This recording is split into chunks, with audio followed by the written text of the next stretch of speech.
Welcome to STV life. இன்னைக்கு வீடியோவில் என்ன பார்க்க போகிறோன்னா, ஒரு நாடு தண்ணீரே இல்லாமல் தவித்து கொண்டிருக்கிறது என்றால் உங்களால் நம்ப முடிகிறதா?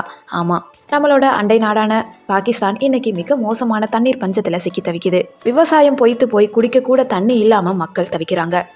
இந்த சூழலில் இந்தியா பாகிஸ்தானுக்கு கருணை காட்டுமா? சிந்து நதி நீர் ஒப்பந்தம் என்ன சொல்லுது?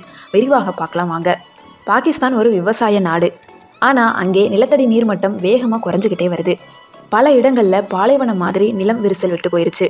ஐநா சபையோட அறிக்கைப்படி 2025-2026 காலகட்டத்தில் பாகிஸ்தானில் சொட்டு தண்ணீர் கூட இருக்காதுன்னு எச்சரிக்கை விடுத்திருக்காங்க. இது அந்த நாட்டோட பொருளாதாரத்தையே தடையில மாத்திருச்சு.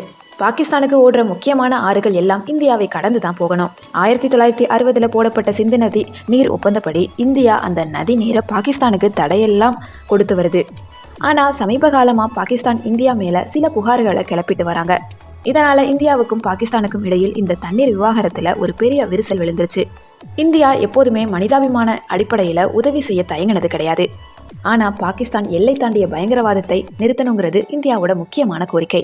ரத்தமும் தண்ணீரும் ஒன்றா ஓட முடியாதுன்னு இந்திய அரசு முன்னாடியே தெளிவாக சொல்லியிருக்காங்க. பாகிஸ்தான் சரியான ஒத்துழைப்பு கொடுத்தா இந்தியா கண்டிப்பாக ஒரு பெரிய மனசோட உதவ வாய்ப்பு இருக்குது. தண்ணீர் பஞ்சம்ங்கிறது ஒரு நாட்டுக்கான பிரச்சனை மட்டும் கிடையாது, அது ஒரு உலகளாவிய மனிதாபிமான பிரச்சனை. பாகிஸ்தான் தன்னோட நீர் மேலாண்மையை சரி பண்ணிக்கணும்னும் அதே சமயம் இந்தியா கூட இணக்கமான உறவை வளர்த்துக்கிட்டா மட்டும்தான் இந்த பஞ்சத்தில் இருந்து அவங்க தப்பிக்க முடியும். பாகிஸ்தானோட இந்த நிலைக்கு தீர்வு கிடைக்குமா? இந்தியா கருணை காட்டுமா? உங்களோட கருத்து என்னன்னு என்னோட கமெண்ட் செக்ஷனில் சொல்லுங்கள். இந்த வீடியோ உங்களுக்கு யூஸ்ஃபுல்லாக இருந்துச்சுன்னா இந்த வீடியோக்கு லைக் பண்ணி, கமெண்ட் பண்ணி, ஷேர் பண்ணி, சப்ஸ்கிரைப் பண்ணிக்கோங்க. தேங்க்யூ ஸோ மச் ஃபார் வாட்சிங்.